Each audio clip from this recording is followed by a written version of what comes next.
But I think the ability to manage your own mind and emotions is probably one of the single most important. And maybe the second is the ability to influence others, because that's what makes you a leader. And hopefully you're doing that for a higher good, because there are all kinds of leaders, as you know.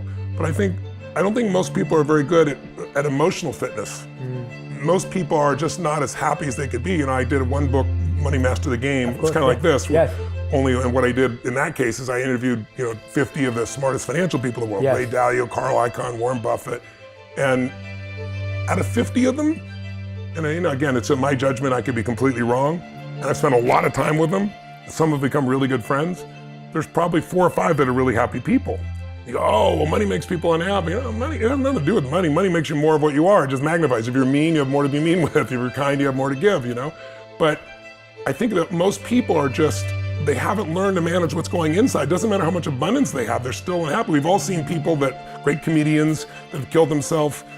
Anthony Bourdain, beautiful man, traveled the world, killed himself, fashion designers that have done it. We've all seen all these different people, Kate Spade, and it's like, what? They had everything, except they didn't master what was going on here and here. And this is why you lived your life the way you have as well. So I think that skill set is the most important one. That's why even in the book, my last 2 chapters, I think are the most important, because it's really about the power of the mind.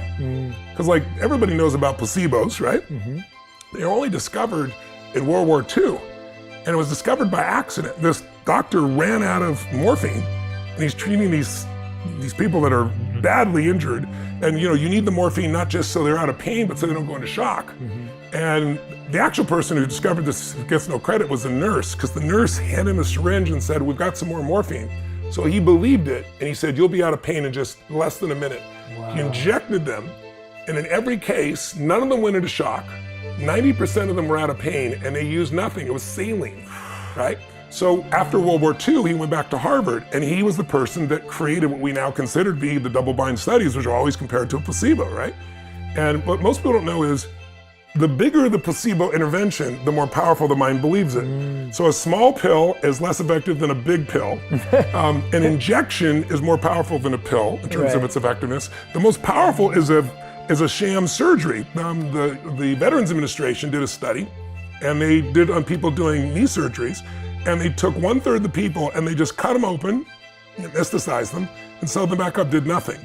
A year later, this group, the group that had no surgery, had the least amount of pain, the most amount of flexibility, so they stopped funding those surgeries, to give you an idea.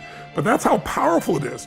And so it's even more than Harvard did a study where they took barbiturates, made these big red pills, and said, this is an amphetamine, you need to prepare your body because you're gonna speed up. They didn't give them something fake, they gave them an actual drug that slows the body down and the body sped up. So most people don't understand the power of the mind. And so what I try to do is show people, even in this book, here are the things that you can do to take control of your mind, because if you take care of your body and then you don't take care of your mind and emotions, you're gonna be miserable.